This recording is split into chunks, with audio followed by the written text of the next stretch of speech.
اللہ کے علاوہ جو کچھ ہے وہ کیا ہے؟ غیر اللہ. فرشتہ ہو، ولی ہو، نبی ہو، بزرگ ہوں، کوئی بھی ہو. تو پکارنا، اب یہ جو پکارنے کا لفظ جب ہم استعمال کرتے ہیں کہ اللہ کے علاوہ کسی اور کو پکارنا شرک ہے، پہلے تو اس کی دلیل کیا ہے؟ قرآن کی آیت ہے لا تدعو مع اللہ احدا. ایک جگہ فرمایا الہا آخر، اللہ کے سوا کسی دوسرے معبود کو مت پکارو. اس پہ تو لوگ تعویل کر سکتے ہیں کہ ہم جس کو پکارتے ہیں وہ معبود نہیں ہے، ہم تو نبی کو پکار رہے ہیں، ہم تو کسی جن کو پکار رہے ہیں. تو اصل میں بتانا یہ مقصد ہے کہ جس کو پکار رہے ہو نا تم نے اس کو معبود بنا لیا، لہذا اس پر اللہ معبود کا لفظ خود صادق کر رہے ہیں. بات آ رہی ہے سمجھ میں؟ چلو یہ پیچیدہ اگر ہو رہی ہے تو اس سے بھی آسان آیت قرآن کی لا تدعو مع اللہ احدا، اللہ کے ساتھ کسی اور کو مت پکارو. یہاں تو معبود کا لفظ بھی نہیں ہے. تو اس سے کیا پتہ چلا میرے بھائی کہ اللہ کے علاوہ کسی اور کو پکارنا یہ کیا ہے؟ شرک ہے. سمجھ میں آ گئی؟ لیکن ہر قسم کی پکار شرک نہیں ہے. اس آیت کا یہ مطلب نہیں کہ کیونکہ ہم تو صبح شام پکارتے ہیں، او بھائی ادھر آنا، ذرا پکار لیا نا یار، آپ لوگ کو اتنی مشکل سے ٹرین کر کے گیا تھا، پھر ویسے کہ ویسے ہی ہو گئے. بھائی دیکھو آپ بلاتے ہیں، او بھائی ادھر آ، یہ بھی تو پکارا نا. تو ممکن ہے کوئی کہ یہ تو بھائی اس سے پتہ چلتا ہے کہ اس سے میں ہر قسم کی پکار داخل نہیں ہے، بلکہ مدد کے لیے پکارنا کیا ہے؟ شرک ہے. مدد کے لیے پکارنا کیا ہے؟ شرک. اب پھر ایک سوال پیدا ہوگا کہ بھائی مدد کے لیے بھی ہم دن اور رات پکارتے ہیں، بھائی میری مدد کرو یار، ہیں بھائی کہتے ہیں نا یار میری مدد کرو یار، پیسے نہیں ہے میرے پاس، بچہ بیمار ہے گھر میں، بیگم بھاگ گئی. لوگ مختلف قسم کے مسائل ہیں لوگوں کے ساتھ ٹھیک تو مدد کرو میری. مجھے تو دن رات فون آتے ہیں لوگوں کے، یہ ہو گیا، یہ مدد. میں کہتا ہوں بھائی میں کیا کر سکتا ہوں یار.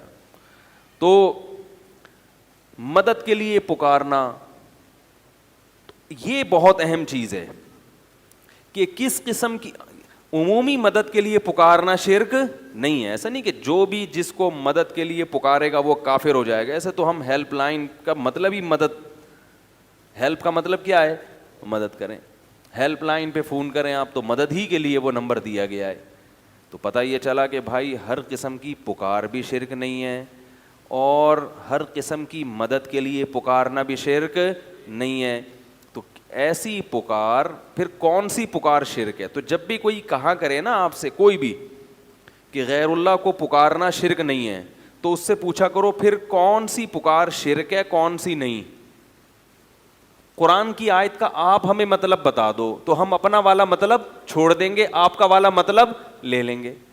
لیکن نہ تو آپ اس آیت کا کوئی مطلب ہمیں بتاتے ہو اور نہ پھر اس مطلب کو مانتے ہو جو ہم بیان کر رہے ہیں.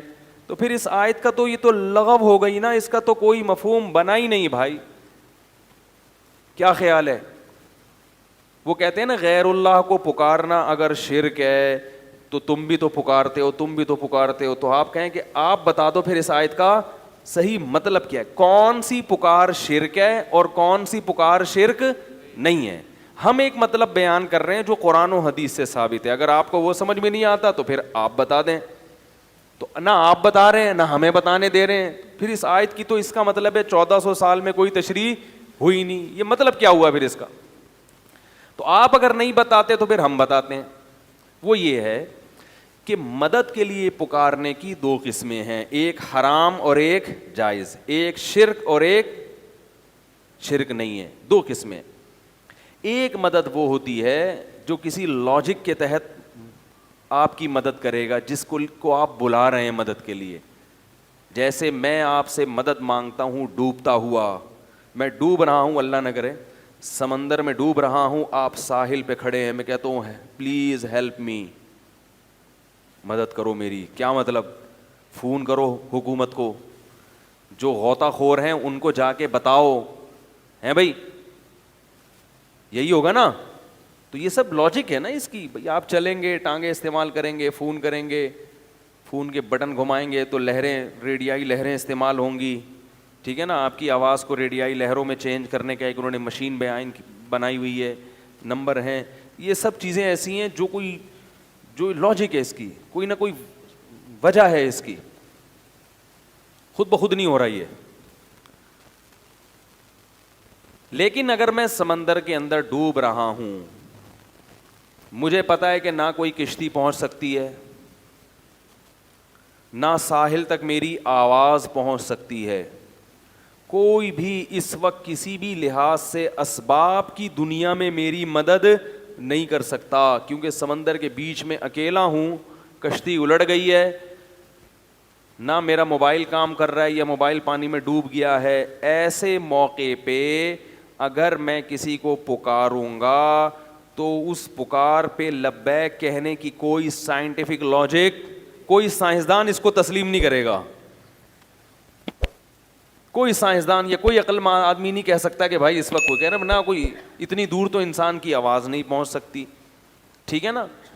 اور ایسے موقع پہ کوئی آپ کی آواز سن ہی نہیں سکتا، کیونکہ انسان کی سماعت بھی ایک حد تک ہے، اس سے زیادہ انسان سننے کی صلاحیت، بولو بھائی، نہیں رکھتا.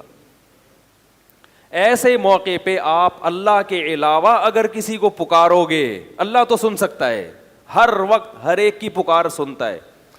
بلکہ اللہ تو اگر آپ ڈوب بھی گئے نا، مر بھی گئے، پھر بھی نکال کے زندہ کر سکتا ہے. اس کے ہاں تو کسی چیز کی لاجک کا ہونا اس کی کوئی حیثیت ہی نہیں ہے. تو مردے کو بھی زندہ کر سکتا ہے. تو مردے کو جو زندہ کر سکتا ہے وہ تیرتے ہوئے کو بچا کیوں نہیں سکتا؟ وہ چاہے مچھلی کو حکم دے آپ کو اپنی پشت پہ بٹھا کے کنارے پہ لے آئے، اور چاہے تو کسی کو بھی حکم نہ دے، کن کہے اور آپ ہوا میں اڑتے ہوئے آئیں اور ساحل پہ گر جائیں. کیونکہ جب اس نے اس کائنات کو بنایا تو اس کائنات کے وجود میں آنے کی کوئی لاجک تھی نہیں نا. دیکھو ایک چیز جب وجود میں آتی ہے تو اس سے چیزیں بنتی ہیں. ارے بھائی آم کا درخت وجود میں آیا، گٹلی تو تھی نا، گٹلی نہیں تھی تو پھر درخت کہاں سے آئے گا؟ آپ کہہ سکتے ہو کہ گٹلی نہیں تھی تو درخت سے گٹلی، تو درخت ہی نہیں تھا تو گٹلی کہاں سے آئی؟ بھائی ہم تو زمین میں گٹلی بوتے ہیں، درخت نکلتا ہے، یہ لاجک ہے، بایولوجی میں پڑھایا جاتا ہے بھائی گٹلی میں یہ ہوتا ہے، پھر یہ ہوتا ہے، پھر یہ ہوتا ہے، پھر یہ ہوتا ہے، پھر یہ ہو جاتا ہے. لیکن اس کا بایولوجی کے پاس کوئی جواب نہیں ہے کہ جب گٹلی نہیں تھی تو درخت کیسے بنا، اور جب درخت ہی نہیں تھا تو آم کیسے پیدا ہوا، جب آم ہی نہیں تھا تو اس میں گٹلی کہاں سے آ گئی. تو یہاں کیا ہے، اللہ نے اپنی کن کی قدرت سے آم کی گٹلی کو پیدا کیا، بولا ہو جا اور وہ ہو گئی. یہاں کوئی نہیں کر سکتا، گٹلی نہیں پیدا کر سکتا.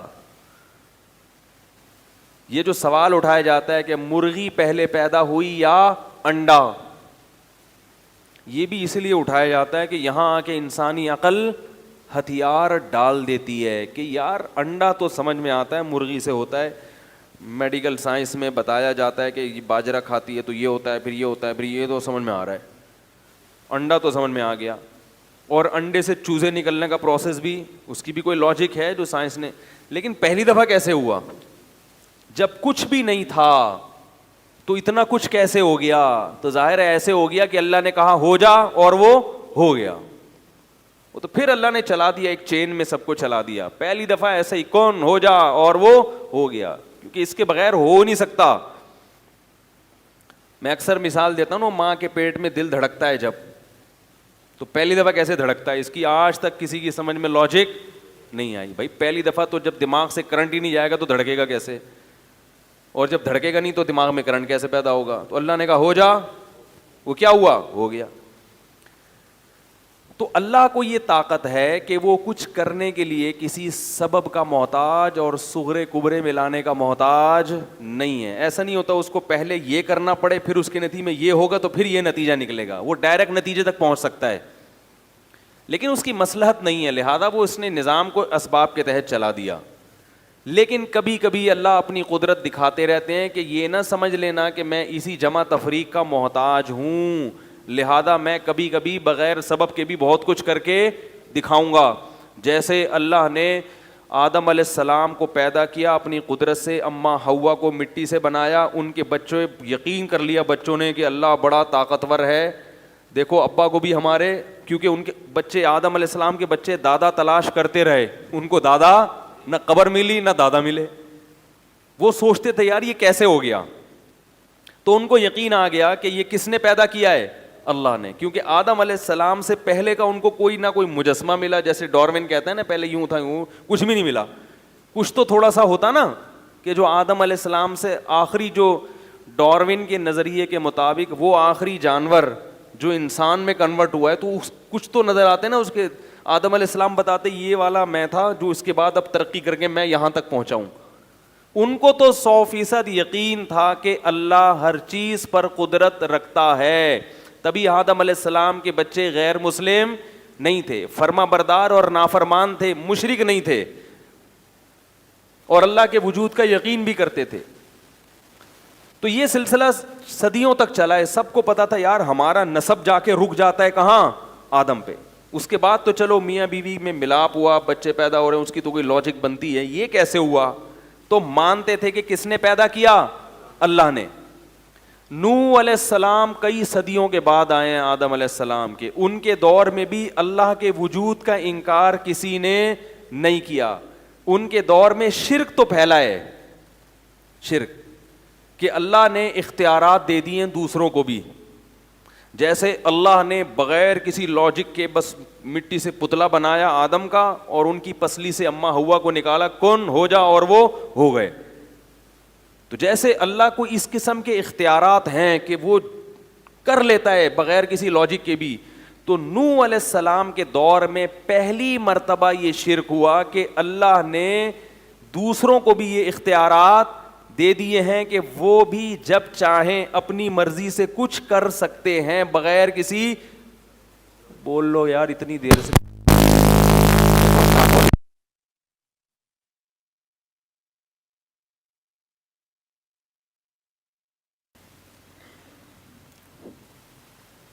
ہو گیا.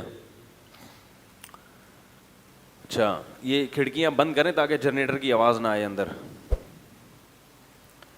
تو میں یہ عرض کر رہا تھا کہ نوح علیہ السلام وہ پہلے پیغمبر ہیں جو مشرکوں کی ہدایت کے لیے بھیجے گئے ہیں, سمجھ رہے ہیں. تو اس وقت شرک کون سا شروع ہوا, انہوں نے یہ کہا کہ جیسے آدم علیہ السلام کو بس اللہ نے بنایا, کوئی اس کی لاجک نہیں ہے, تو اللہ تعالیٰ نے دوسری بھی کچھ مخلوق ہیں جن کو اللہ نے یہ اختیار دیا ہے کہ وہ اللہ کے اختیار دینے سے جو چاہیں اپنی مرضی سے کر سکتے ہیں. سمجھ رہے ہو. تو یہ یعنی کب شروع ہوا یہ والا شرک, نوح علیہ السلام کے دور میں. اور اس میں دو چیزیں بڑی عجیب تھیں. ایک یہ کہ انہوں نے یہ نہیں کہا کہ اللہ نے ان فلاں فلاں کو تمام اختیارات دے دیے ہیں, بلکہ اس والے کو اللہ نے بارش کا اختیار دیا, اس والے بت کو اللہ نے ود, سوا, یغوث, یعوق, نصر, یہ 5 بت تھے مشہور. تو کیا کہتے تھے, اس کو اللہ نے بارش کا اختیار دیا کہ یہ اپنی مرضی سے جب چاہے گا بارش برسا سکتا, باقی چیزوں میں یہ دخل اندازی نہیں کر سکتا. یعنی اگر بادل نہیں بھی ہیں, کوئی محکمہ موسمیات والے کہہ رہے ہیں کہ کوئی امکان نہیں ہے, لیکن یہ شوں کرے گا اور بادل آ جائیں گے. یہ بہت اہم مضمون ہے, اس کو اچھی طرح سمجھیں. اور جو شارٹ کلپ بنا بنا کے فتنہ اور فساد پھیلا رہے ہیں نا, وہ پورے میری اس مضمون کو شائع کریں, پھر اس کا جواب دیں مجھے. دوسرا وہ کہتے تھے اولاد کا اس کو ہے, یہ فلاں والے کو ہے, یہ اولاد دلوا دے گا آپ کو, چاہے کوئی سائنٹیفک لاجک نہیں ہوگی اولاد کی, کوئی اس کے بھی اولاد کے جراثیم نہیں ہے, بیوی بھی بانجھ ہے, مگر یہ اس کے پاس جب جاؤ گے, اس سے دعا مانگو گے تو اولاد کیا ہو جائے گا, اولاد ہو جائے گی. اس لیے نہیں کہ اس کو اختیار ہے, بلکہ اللہ کے اختیار دینے سے اس کے پاس بھی اختیار آ گیا ہے. کیونکہ اتنی سینس ان میں بھی تھی کہ یہ پتھر کے بنے ہوئے بت یہ تو تھے ہی نہیں, یہ کیا کر سکتے ہیں, یہ تو ہم نے بنائے اپنے ہاتھوں سے. لیکن وہ یہ کہتے تھے کہ ان کو گاڈ گفٹڈ صلاحیتیں ان کے اندر. پھر ان پر جب اشکال ہوتا کہ یہ تو کچھ نہیں کر سکتے, تو کہتے یہ نہیں کر سکتے, مگر اللہ تو ان کو اختیار دے سکتا ہے نا, بھائی اللہ تو سب کچھ کر سکتا ہے, تو اللہ نے ان کو اختیارات دے دی ہیں. تو 5 بڑے بڑے بت تھے, ود, سوا, یغوث, یعوق اور نصر, جن کا قرآن میں تذکرہ ہے. اور آپ تفسیر کی کتابیں اٹھا کے دیکھیں, اب سوال پیدا ہوتا ہے کہ ان مسٹنڈوں کو, یہ جو بت ہیں ان کو میں مسٹنڈا کہہ رہا ہوں, ان بتوں کو, ان مسٹنڈوں کو کیوں دیے اللہ نے؟ اگر دینے ہی تھے تو آپ کو دیتا, ان کو دیتا, یہ بتوں کو کیوں دیے؟ تو کہتے تھے اصل میں یہ بڑے بڑے بزرگوں کی مورتیاں ہیں, تو ان بزرگوں سے خوش ہو کے اللہ نے ان بزرگوں کو دیے ہیں.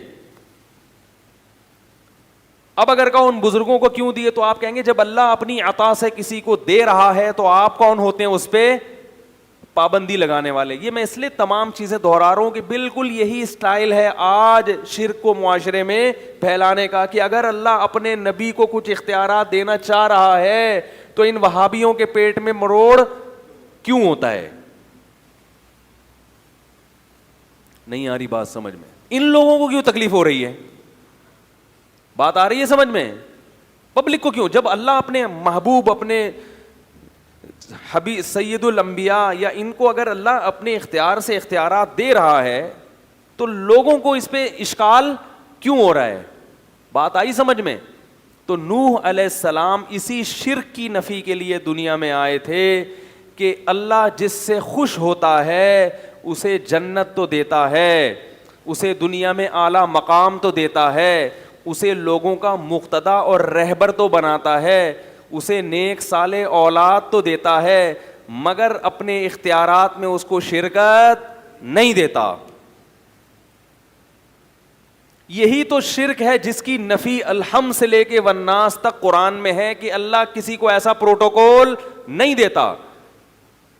اور اسی کو اللہ نے اپنے ساتھ الوہیت میں شرک قرار دیا, معبودیت میں, کہ مجھے میرے جیسا معبود کیوں تراش لیا تم نے, حالانکہ وہ مانتے تھے کہ یہ اللہ جیسے نہیں ہے. ہندو بھی ان بتوں کو ویسا بھگوان نہیں سمجھتے جیسا وہ آسمان پہ بیٹھے ہوئے خدا کو بھگوان کہتے ہیں, یہ ویسا نہیں ہے, لیکن اس نے ان کو کیا دیے ہوئے ہیں؟ اختیار دیے ہوئے ہیں. بات آ رہی ہے سمجھ میں؟ تو اللہ نے کسی کو بھی اسباب سے ہٹ کے کسی بھی قسم کا کوئی بھی اختیار, بولو بھائی, نہیں دیا. اسی شرک کی نفی کے لیے قرآن آیا ہے اور انبیاء آئے ہیں. تو نوح علیہ السلام کی قوم نے بزرگوں کے مرنے کے بعد ان کی مورتیاں بنا لی. بولا کہ چونکہ اللہ ان بزرگوں سے خوش تھا تو ان کی مورتیوں کے سامنے جھکو گے, ان سے مرادیں مانگو گے تو یہ اللہ کی عطا سے ہمیں دیں گے, خود نہیں دیں گے, اللہ کی عطا سے. اللہ نے ان کو اختیار دیا تو یہ ہمیں کیا دیں گے؟ اس اختیار سے ہمیں دیں گے. اب اس پر ایک اشکال ہوتا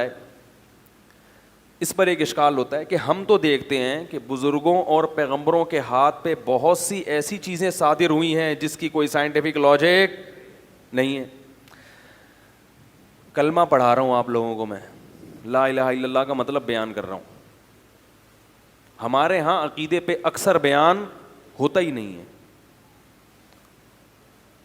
تو بہت سے لوگ کہتے ہیں کہ بھئی دیکھو اللہ نے اختیارات تو دیے ہیں نا, موسیٰ علیہ السلام لاٹھی کو سانپ بنا دیتے تھے, اس کی کوئی لاجک ہے؟ ہمارے نبی صلی اللہ علیہ وسلم کے پاس مشرکین آئے, چاند کے 2 ٹکڑے کرو, آپ نے ایسے کیے اور 2 ٹکڑے کر دیے, کوئی لاجک ہے اس کی؟ اور پھر وہ چاند آپس میں جڑ بھی گئے. صحابہ پیاسے تھے, پانی میں آپ صلی اللہ علیہ وسلم نے ہاتھ ڈالا اور پانی ابلنا شروع ہو گیا. عیسیٰ علیہ السلام کہتے تھے مردے کو قوم باذن اللہ, اللہ کے حکم سے کھلو جا. پنجابی میں کیا کہتے ہیں؟ کھلو جا, کھلو جا. تو آپ کہیں گے کہ حضرت عیسیٰ نے پنجابی میں تھوڑی کہا تھا, تو اردو میں بھی تو نہیں کہا تھا نا. وہ تو جو بھی کروں گا میں تو ترجمہ ہی کروں گا نا. اور عربی میں بھی نہیں کہا تھا, جو قرآن نے کہا نا قم باذن اللہ, تو عربی میں تھوڑی, ان کی تو عبرانی زبان تھی یا سریانی زبان تھی, اس میں کہا نا انہوں نے. تو کیا کہا؟ کھلو جا. یہ کھلو جا میں اس لیے کہہ رہا ہوں کہ پنجاب والے جب کسی کو آرڈر کرتے ہیں تو اسٹائل تھوڑا سا الگ سا ہوتا ہے, اس میں بندہ نہیں بھی کھڑا ہو رہا ہو تو کھڑا ہو ہی جائے گا. تو اس لیے مردہ اگر نہیں بھی چاہتا تھا نا کھڑا ہونا, وہ عیسیٰ علیہ السلام کا حکم سن کے کیا ہو جاتا تھا؟ کھڑا ہو جاتا. کیونکہ آپ بولو نا اٹھیے, اردو میں آپ کیا بولیں گے؟ اٹھیے, وہ نہیں اٹھے گا. اردو میں بڑی شائستگی ہے, آئیے جائیے, تبھی اردو میں کوئی کام ہوتا ہی نہیں ہے. ایک صاحب تھے, وہ ٹرک اڈا نہیں ہے, ٹرک اڈا, ٹرک اسٹینڈ جو ماڑی پور میں, وہاں انہوں نے آفس کھولا, اردو اسپیکنگ تھے, وہ آفس کھولا انہوں نے. تو میں ان کے پاس گیا تو وہ عجیب اسٹائل سے لوگوں سے بات کر رہے ہیں, ملازمین سے. تو میں نے کہا یار یہ کون سا اسٹائل ہے؟ کہہ رہے ہیں یار ان سے تمیز سے بات کرو تو کام, ان سے بولو نا یہ ڈبے اٹھا کے ٹرک پہ رکھ دیجئے, ٹرک لوڈ کرنا ہے, مال پنجاب جا رہا ہے, رکھیے. کوئی بھی ہلتا نہیں, ان کو ٹھڈے مار مار کے.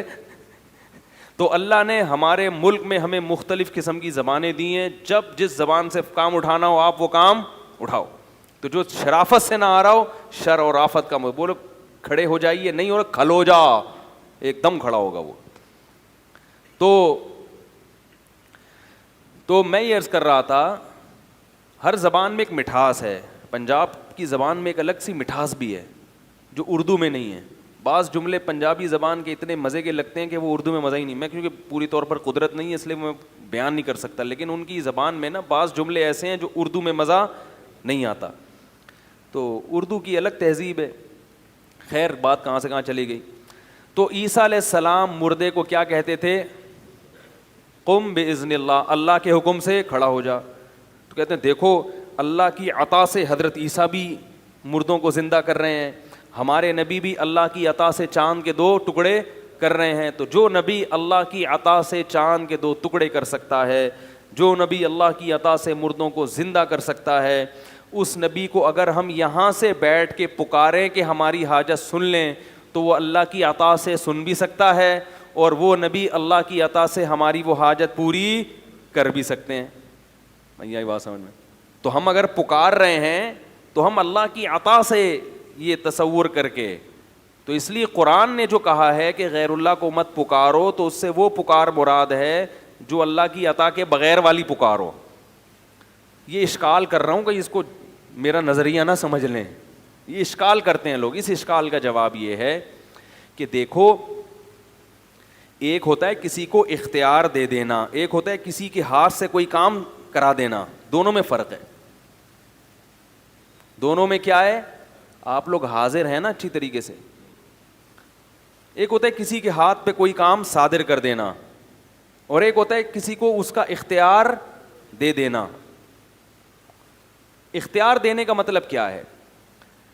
پانی کی جو سپلائی ہے یہ کس کے اختیار میں ہے؟ واٹر بورڈ والوں کے نا. وہ جب کھولیں گے نل تو پانی آئے گا, وہ بند کر دیں تو آپ قحط سے ہلاک. ملک کا جو وزیر اعظم ہے یا جو صدر ہے وہ واٹر بورڈ والوں سے محض کام نہیں لیتا, بلکہ باقاعدہ اس نے واٹر سپلائی کا ان کو اختیار دے دیا ہے. کیا میرے در پہ آنے کی ضرورت نہیں ہے؟ واٹر بورڈ کا ادارہ بنایا ہی اس لیے ہے کہ جس کو پانی کی ضرورت ہو وہاں جا کے دھرنا مارے, اسلام آباد میں آنے کی ضرورت نہیں ہے. وہ اگر کام نہ کریں پھر اس کی کمپلین کے لیے میرے پاس آؤ, لیکن پہلا اسٹیپ کون سا ہے؟ اس کا ہے. اس کو میں نے کیا کیا ہے؟ اختیار دیا ہے. یہ مطلب ہوتا ہے اختیار دینے کا. اور کام کرانے کا مطلب کیا ہوتا ہے؟ واٹر بورڈ والوں کے پاس آپ گئے, بولا بھائی پانی بند ہے اتنے عرصے سے, وال آپ کھول دیں. تو اس نے ایک ملازم کو بولا یار اس کو وال کھول ذرا. وال کھولنے کے اختیارات نہیں دیے کہ جب چاہو کھولو جب چاہو بند کر دو. ہاں ابھی وال کھولنے کا کام کس سے لیا جا رہا ہے؟ ملازم سے. تبھی آپ ملازم کے پاس نہیں آؤ گے, آپ ڈائریکٹ کس کے پاس جاؤ گے؟ واٹر بورڈ والوں کے پاس. اس کی اور آسان مثال دیتا ہوں کہ اختیار دینا کیا ہوتا ہے اور کام لینا کیا ہوتا ہے. دیکھو آپ لوگ جاتے ہیں نا اکثر کوئی ڈاکومنٹ تیار کرنے ہوتے ہیں اسٹیمپ پیپر, تو منشی صاحب کے پاس جاتے ہیں, وہ ڈی سی آفس کے باہر لوگ بیٹھے ہوئے ہوتے ہیں پیپر. آپ کیا کرتے ہیں؟ اب تو ٹائپنگ شروع ہو گئی, پہلے قلم سے لکھتے تھے. آپ کہتے ہیں بھائی میرا فلاں کے ساتھ لین دین ہے, اس کو کے ڈاکومنٹس تیار کرنے, آپ اس کو کیا کریں؟ لکھیں. تو آپ نے اس کو اختیار دیا کہ یہ چیز آپ لکھیں. وہ لکھتا خود نہیں ہے, قلم سے مدد لیتا ہے, وہ قلم کے ذریعے لکھتا ہے. تو اختیار کس کے پاس ہے لکھنے کا؟ رائٹر کے پاس, کاتب کے پاس. کام کس سے لے رہا ہے وہ؟ قلم سے. قلم کو اختیار نہیں دیا. اگر قلم کو اختیار دیا ہوتا تو آپ قلم کے پاس جا کے کہتے کہ لکھو. اور قلم خود اٹھ کے گھومنا شروع کر دیتا. قلم کاتب کے ہاتھ میں ایسا ہوتا ہے کہ اس کی اپنی کوئی حیثیت نہیں ہوتی. کاتب جدھر کو گھمائے گا قلم وہاں گھومے گا. اور اختیار کس کے پاس ہے؟ طاقت کس کے پاس ہے؟ کاتب کے پاس. تو یاد رکھو پیغمبروں کے جتنے معجزے ہیں اس میں کسی بھی کام کا پیغمبر کو اختیار نہیں دیا جاتا. پیغمبر کی انگلی سے، پیغمبر کے ہاتھ سے کام لیا جاتا ہے. کام کرنے والا کون ہوتا ہے؟ اللہ. اور 100% اختیار کس کے پاس ہوتا ہے؟ اللہ کے پاس ہوتا ہے. جب مشرکین ہمارے نبی کے پاس آئے کہ چاند کے 2 ٹکڑے کریں تو اللہ نے ہمارے نبی کو وحی کی کہ آپ اشارہ کریں ٹکڑے میں کر دوں گا. یہی وجہ ہے کہ جب بھی مشرکین آ کے مطالبہ کرتے تھے معجزے کا تو نبی ہر دفعہ ان کا مطالبہ پورا نہیں کرتے تھے، بلکہ کہتے تھے کہ میں یہ کام نہیں کر سکتا. جب اللہ نے کر دیا تو کر دیا، جب نہیں کیا تو آپ نے کیا فرمایا؟ نہیں. آپ سورہ بنی اسرائیل اٹھا کے دیکھیں. لن نؤمن لکا، ہم تجھ پر ایمان اس وقت تک نہیں لائیں گے. مشرکین کہتے اے نبی اس وقت تک ایمان نہیں لائیں گے حتی تفجر لنا من الارض ینبوعا، آپ اشارہ کریں اور زمین سے چشمہ جاری ہو جائے. او تکون لک جنۃ من نخیل وعنب، اشارہ کریں ایک باغ کھجور کا اور ایک انگور کا پیدا کریں. یہ مطالبہ کون کر رہا ہے؟ بولو بھائی، مشرکین. اور کس سے؟ نبی سے. اور اس کا تذکرہ کہاں ہے؟ قرآن میں. یہ سارے مطالبے ہو رہے ہیں نا کہ یہ کریں آپ. اور یکون لک بیت من زخرف، ایک گھر ہونا چاہیے سونے کا، اشارہ کریں ادھر سونے کا گھر بن جائے. او ترقا فی السماء، ابھی ہمارے سامنے آسمان پہ جائیں. ہم کہتے ہیں نبی آسمان پہ گئے ہیں، یہ معجزہ تھا. لے جانے والا کون ہے؟ اللہ. اسباب کی دنیا میں اپنے اختیار سے انسان اتنی اوپر نہیں جا سکتا. ممکن مر جائے گا نا انسان ہے، آکسیجن بھی نہیں ہے، اور اتنی یہ اللہ کی قدرت تھی کہ اپنے حبیب کو 7ویں آسمان پہ لے گیا. تبھی اس میں کوئی اعتراض بھی نہیں ہے، اشکال بھی نہیں، بھئی اللہ سب کچھ کر سکتا ہے. تو او ترقا فی السماء، آسمان پہ جائیں. لن نؤمن لرقیک حتی تنزل علینا کتابا نقرأ، اور ہم جانے پر یقین نہیں کریں گے جب تک ہمارے سامنے آسمان سے قرآن لے کر نہ آئیں. ہم اس کو پڑھیں گے پھر پتہ چلے گا کہ یہ واقعی، ہمیں تو نہ جبریل نظر آتے ہیں آسمان سے جو لے کر آ رہے ہیں، یہ تو سب چیزیں آپ دیکھ رہے ہیں. ان تمام چیزوں کا نبی نے جواب کیا دیا قرآن میں. نبی یہ بھی کہہ سکتے تھے کہ بھائی اللہ نے مجھے اختیارات دیے ہوئے ہیں لیکن میں تمہارے بیجا مطالبوں پہ اپنے اختیارات کو استعمال نہیں کروں گا. میں جب چاہوں گا تو معجزہ دکھاؤں گا، جب چاہوں گا معجزہ نہیں دکھاؤں گا. اختیارات تو ہیں اللہ کی عطا سے، میں سب کچھ کر سکتا ہوں لیکن میں کر نہیں رہا. یہ نہیں فرمایا. فرمایا سبحان ربی، قل اے نبی ان سے کہہ دیجیے سبحان ربی، میرا رب ہر عیب سے پاک ہے. عجز والا جو عیب ہے نا، کچھ نہ کر سکنے کا عیب، اس عیب سے کون پاک ہے؟ میرا رب پاک ہے. ہل کنتو الا بشرن، نہیں ہوں میں مگر ایک انسان، رسولہ، اللہ کا بھیجا ہوا پیغمبر. تو انسان تو یہ کام نہیں کر سکتا. انسان کو اسباب سے ہٹ کے اختیارات نہیں ہوتے، انسان کی صلاحیتیں محدود ہوتی ہیں. اتنی کلیئر کٹ بات قرآن میں آنے کے بعد بھی حیرانگی اس پر ہوتی ہے اس امت میں شرک کیسے پھیل گیا. بھائی یہ تو قرآن کے ترجمہ پڑھ لو تو سمجھ میں آ جائے گا. پتہ یہ چلا کہ اللہ نے اپنے نبی کو اس قسم کے اختیارات، بولو بھائی، نہیں دیے تھے. ہاں جب اللہ وحی کرتے کہ آپ یہ کام کریں، ہم آپ کے ہاتھ پہ یہ معجزہ دکھا دیں گے، تو اللہ تو جس کو چاہے دکھا سکتا ہے. جس کے ہاتھ پہ، وہ بزرگوں کے ہاتھ پہ کرامتیں بھی ظاہر کر سکتا ہے اور انبیاء کے ہاتھ پہ معجزے بھی ظاہر کر سکتا ہے. یہی وجہ ہے کہ حضرت موسیٰ علیہ السلام لاٹھی کو سانپ بنانا نہیں جانتے اور نہ ان کو اللہ نے اختیار دیا. اگر اختیار دیا ہوتا تو ہر دفعہ اللہ سے پوچھتے نہیں کہ اب کیا کرنا ہے. پہلی دفعہ جب اللہ نے حضرت موسیٰ کے ہاتھ میں لاٹھی پکڑائی، بلکہ پہلے سے لاٹھی تھی، اللہ نے پوچھا یہ کیا؟ فرمایا پھینکو زمین پہ. جب زمین پہ پھینکا وہ سانپ بن کے دوڑنے لگی. اگر خود سانپ بنائی ہوتی تو موسیٰ علیہ السلام اسے دیکھ کے خوفزدہ ہوتے. قرآن کہہ رہا ہے ایسا بھاگے ہیں حضرت موسیٰ، ولم یعقب، پیچھے مڑ کے، بولو بھائی، نہیں دیکھا. پھر اللہ کہہ رہے خذھا، اے موسیٰ اس سانپ کو پکڑ لے. اگر موسیٰ علیہ السلام کو سانپ کو دوبارہ لاٹھی بنانے کا اختیار ہوتا تو حضرت موسیٰ خود پکڑتے اور کیا بنا دیتے اس کو, کہتے جیسے میں نے لاٹھی کو سانپ بنایا, میں اللہ کی عطا سے اس سانپ کو لاٹھی بھی بنا سکتا ہوں. اللہ نے بتایا کہ یہ جب میں چاہوں گا اسی وقت ہوگا, آپ کے سوچنے سے, آپ کے ارادے سے نہیں ہوگا, کیونکہ اختیار میرے پاس ہے, آپ کے پاس نہیں ہے. واٹر پمپ والوں کے پاس ہم جاتے ہیں نا تو وہ کہتے ہیں اختیار ہمارے پاس ہے, ہم جب چاہیں گے نل کھلوائیں گے, جب چاہیں گے نل نہیں, لہٰذا ہمارے پاس آؤ, ان کے پاس مت جاؤ. تو اب کیا ہے, موسیٰ علیہ السلام کو اللہ نے کہا یہ لاٹھی کیا بنے گی دوبارہ, خذھا, اے موسیٰ اس کو پکڑ لے, سنعیدھا سیرتھا الاولی, ہم وعدہ کرتے ہیں عن قریب, سا کا مطلب یہ وعدے کے لیے آتا ہے, عن قریب ہم یہ کریں گے, اس کو واپس لاٹھی بنا دیں گے. پھر موسیٰ علیہ السلام نے پکڑا, اچھا اللہ اب اطمینان ہو گیا. اگر حضرت موسیٰ کے پاس اختیارات ہوتے تو جب آگے دریا ہے, ٹھاٹھیں مارتی ہوئی موجیں ہیں, اور پیچھے کون ہے, فرعون, بنی اسرائیل نے کیا کہا, انا لمدرکون, مر گئے, پکڑے گئے ہیں بھائی, اب تو فرعون آئے گا. اور موسیٰ علیہ السلام کہہ سکتے تھے میرے پاس تو لاٹھی ہے, اللہ نے مجھے اختیار دیا, جب چاہوں گا سمندر کے 2 ٹکڑے کر کے درمیان سے نکل جاؤں گا. حضرت موسیٰ نے فرمایا ان معی ربی, میرے ساتھ رب ہے, کچھ نہ کچھ کرے گا وہ مدد, مجھے نہیں پتا کیا کرے گا لیکن کرے گا ضرور. تو اللہ نے کیا کہا اس لاٹھی کو, اے موسیٰ اضرب بعصاک, اپنی لاٹھی مار کہاں پر, البحر, سمندر پہ, فکان کل فرق کالطود العظیم, دونوں طرف کی موجوں کو پہاڑوں کی شکل میں روک دوں گا میں.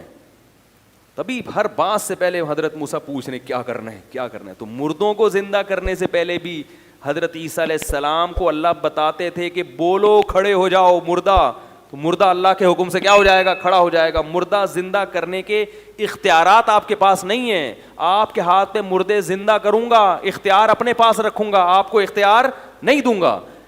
اب بھی کلیئر نہیں ہو رہی بات تو میرے بھائی پھر تو کیسے سمجھائیں یار, کیسے سمجھائیں.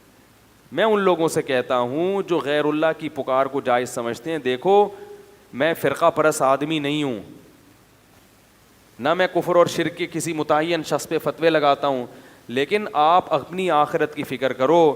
ابراہیم علیہ السلام نے اپنی قوم کو سمجھایا کہ شرک چھوڑ دو, شرک چھوڑ دو, قوم نہیں مانی. ابراہیم علیہ السلام نے کہا انما اتخذتم من دون اللہ اوثانا مودۃ بینکم فی الحیات الدنیا, تمہارے آپس میں ریلیشن اچھے ہیں, اس ریلیشن کی وجہ سے میری بات کا انکار کر رہے ہو, لیکن یہی تعلقات قیامت کے دن تمہارے نقصان کا سبب بنیں گے, ایک دوسرے کے دشمن بن کے ایک دوسرے کے گریبان پکڑو گے. اس لیے میں اللہ کا واسطہ دے کے ان لوگوں سے کہتا ہوں جو یہ کہتے ہیں کہ اللہ نے اپنے نبی کو بھی اختیارات دی, ہم نبی سے بھی مانگ سکتے ہیں, بزرگوں سے بھی مانگ سکتے ہیں, مزاروں پہ بھی سجدے کر سکتے ہیں, تو یاد رکھو کہ اگر آپ اپنی اس روش سے باز نہیں آئے, اور تو یہ بھی کیا ہے, یہ آپس کے مسلک پرستی, پیر پرستی. میرے دامت برکاتہم نے کہہ دیا ایسا نہ ہو کہ جیسے ابراہیم علیہ السلام اپنی قوم کو ڈرا رہے تھے, تو وہ ڈر وہ تنبیہ ہمارے لیے بھی ہے کہ یہی تعلقات قیامت کے دن ایک دوسرے کے لیے عذاب بن جائیں گے. اللہ شرک کے معاملے میں بہت غیرت رکھتا ہے, وہ کہتا ہے نہ میں نے کسی کو اختیار دیا, لم یتخذ ولیا من الذل, نہ کسی کو کمزوری کی وجہ سے میں نے اپنا ولی بنایا, نہ وزیر بنایا. وزیر ہوتا ہے نا کہ کچھ کام آپ کریں گے, کچھ اختیارات اس کے پاس ہیں, کسی کو نہیں. بلکہ اللہ نے کہا قرآن میں مثالیں دی ہیں, ضرب لکم مثلا من انفسکم, اللہ فرماتے ہیں ابھی بھی سمجھ میں نہیں آیا تو میں تمہیں ایک مثال دیتا ہوں تمہاری ہی. هل لکم مما ملکت ایمانکم من شرکاء فیما رزقناکم, کہ تمہارے جو غلام ہوتے ہیں کیا تم ان غلاموں کو اپنے ساتھ شریک کرتے ہو اپنی پراپرٹی میں. فرمائے کہ جب پراپرٹی جو کم درجے کی چیز ہے اور تمہارے غلام بھی کم درجے کے ہیں, تمہارا اپنے غلاموں سے اتنا اوپر رتبہ نہیں ہے جتنا میرا مخلوق سے اوپر کا مقام ہے. غلام بھی تمہاری طرح کا انسان ہے, تم اس کو شریک نہیں کرتے اپنی پراپرٹی میں, تو میں اپنے اختیارات میں اپنی مخلوق کو کیسے شریک کروں گا, جبکہ مخلوق کا جو مقام ہے. دیکھو ہمارا جو غلام سے رشتہ ہوتا ہے تو غلام بھی انسان, ہم بھی کیا ہیں, انسان. تو اتنا کم درجے کا نہیں ہوتا ہم سے. لیکن مخلوق تمام کی تمام, اس کا تو اللہ سے کوئی اس لحاظ سے رشتہ, جو یعنی جنس کے لحاظ سے تو کوئی رشتہ بنتا ہی نہیں ہے نا. وہ مخلوق ہے, وہ خالق ہے. اولاد اور باپ کا رشتہ نہیں ہے, بھائی بہن کا رشتہ نہیں ہے. فرمایا انتم الفقراء الی اللہ, سب کے سب فقیر و محتاج ہو میرے, کسی کو میں نے کسی بھی اختیار میں شرکت نہیں دی ہے, سب اپنے پاس رکھا ہے. تو اس لیے بھائی یہ بہت خطرناک شرک ہے جو آپ کی قبر کو آگ سے بھر دے گا, آپ کی بخشش کی دعا کو حرام کر دے گا آپ کے والدین اولاد کے لیے. اولاد کو اجازت نہیں ہوگی کہ آپ کے لیے بخشش کی دعا مانگیں. اب بات سمجھ میں آئی کہ معجزہ الگ چیز ہے, اختیار دینا الگ چیز ہے. بالکل اس کی مثال ایسے ہے, بارش اللہ برساتا ہے, برسانے کا کام کس سے لیتا ہے؟ فرشتوں سے. کہتے ہیں بارش برسانے کا فرشتہ یہ فلاں, تو کام اللہ کسی سے بھی لے سکتا ہے, فرشتوں سے بھی, پیغمبروں سے بھی, اولیاء اللہ سے بھی, مگر اختیار کس کے پاس ہے؟ تبھی ہم بارش کی دعا بارش کے لیے فرشتوں کو نہیں پکارتے, اسی طرح میرے بھائی بارش کے لیے پیغمبروں کو بھی نہیں پکارتے. فرشتے نے حضرت مریم کو اولاد عطا کی, قرآن میں آتا ہے, سمجھو اس کو اچھی طرح. جبریل آئے حضرت مریم کے پاس, مریم نے پوچھا کون ہو؟ فرمایا فرشتہ ہوں, انسان نہیں ہوں. کیوں آئے ہو؟ لِأَهَبَ لَكِ غُلَامًا زَكِيًّا, بیٹا دینے کے لیے آیا ہوں. تو کیا اللہ نے جبریل کو اختیار دے دیا کہ اولاد دیں؟ نہیں اختیار دیا. اللہ بیٹا دے رہے ہیں, پھونک کس کی استعمال ہو رہی ہے؟ بولو بھائی, جبریل کی. یہی وجہ ہے کہ جب بھی اولاد مانگی جاتی ہے کبھی بھی کسی فرشتے سے یا جبریل سے, بولو نا, نہیں مانگی جاتی. تو اگر آپ یہ دلائل دیتے ہو کہ اللہ کے نبی نے چاند کے 2 ٹکڑے کیے اور یہ کیا, یہ معجزہ دکھایا, تو ہم اللہ کے نبی سے مانگتے ہیں, تو پھر اولاد کس سے مانگنی چاہیے؟ جبریل سے. وہ تو قرآن میں آتا ہے کہ انہوں نے حضرت مریم کو بغیر باپ کے اولاد دی. تو جو بغیر شوہر کے اب کسی عورت کو اولاد دے سکتے ہیں تو میاں بیوی کو کیوں نہیں دے سکتے پھر؟ وہ یہاں تو شوہر بھی ہے اور بیوی بھی ہے اور دونوں صحت مند ہیں, پھر جبریل سے کیوں نہیں مانگتے؟ اسی لیے نہیں مانگتے, ہمیں پتا ہے کہ حضرت مریم کے اولاد کا ہو جانا جبریل کی قدرت کی دلیل نہیں ہے, یہ اللہ کی قدرت کی دلیل ہے. اور اس سے یہ بھی پتا چلا کہ یہ جو نسبت ہے کہ میں تمہیں اولاد دے رہا ہوں, یہ نسبت حقیقی نہیں ہے, مجازی ہے. بعض دفعہ کسی کے ہاتھ پہ جب کوئی کام ہوتا ہے تو نسبت اس شخص کی طرف کر دی جاتی ہے, کیونکہ بعض لوگ یہ بھی دلیل دیتے ہیں کہ دیکھو نبی نے کہا کہ میں یہ کرتا ہوں, میں یہ کرتا ہوں. حضرت عیسیٰ نے کہا ابریح الاکمہ, میں کوڑ کے مریضوں کو اور مادرزاد نابیناؤں کو میں شفا دیتا ہوں. تو اس سے پتہ چلتا ہے کہ حضرت عیسیٰ دے رہے ہیں نا, تو اللہ نے اختیار دیا, تبھی تو حضرت عیسیٰ کہہ رہے ہیں میں یہ کام کر رہا ہوں. اس کا جواب سمجھیں کہ بعض دفعہ ایسے ہوتا ہے, اس کو کہتے ہیں نسبت مجازی. دیکھو زبان میں نا مجاز بہت چلتا ہے. میں اس کے ایک مثال دیتا ہوں کہ آپ کیا کہتے ہیں میری گاڑی پنچر ہو گئی, حالانکہ گاڑی نہیں, گاڑی کا ٹائر پنچر, لیکن نسبت آپ نے گاڑی کی طرف کر دی سہولت کے لیے. آپ کہتے ہو یار اس دعوت میں فلاں بندہ 3 ڈشیں کھا گیا, حالانکہ ڈش کوئی کھا سکتا ہے, ڈش کے اندر جو چاول تھے وہ کھائے ہوتے ہیں, لیکن نسبت کس کی طرف کر دی؟ تو لغت میں, زبان میں, انگریزی ہو, اردو ہو, عربی ہو, سب میں یہ چلتا ہے کہ کرنی کسی اور کی طرف نسبت چاہیے تھی, اس کو مجاز کہتے ہیں. آپ کسی کو شیر کہتے ہیں تو مجازہ نہیں ہے, حقیقت نہیں ہے, مجاز لے کے لگ رہا ہے دیکھنے میں شیر. حرکتیں کیسی ہیں؟ شیر جیسی. حرکتیں کتے جیسی ہوں تو لوگ پیار سے ایسے آدمی کو کیا کہتے ہیں؟ بولو نا, کتا کہتے ہیں, نفرت سے. اب دیکھو نفرت سے کہتے ہیں مگر میں نے اس کے لیے لفظ کیا استعمال کیا؟ پیار سے.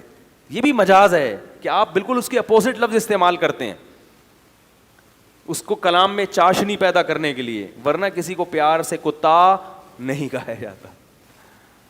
پیار سے کتا, دیکھو 2 آدمی بہت لڑ رہے ہو نا اور ہمیشہ ایک دوسرے کے خلاف نفرت ہو تو مجازن کہہ دیے جاتے ہیں یار ان دونوں کی تو محبت ہی کبھی ختم نہیں ہوتی, پتہ نہیں کیوں اتنی محبت کر رہے ہیں, مقصد کیا ہوتا ہے, نفرت کیوں کر رہے ہیں.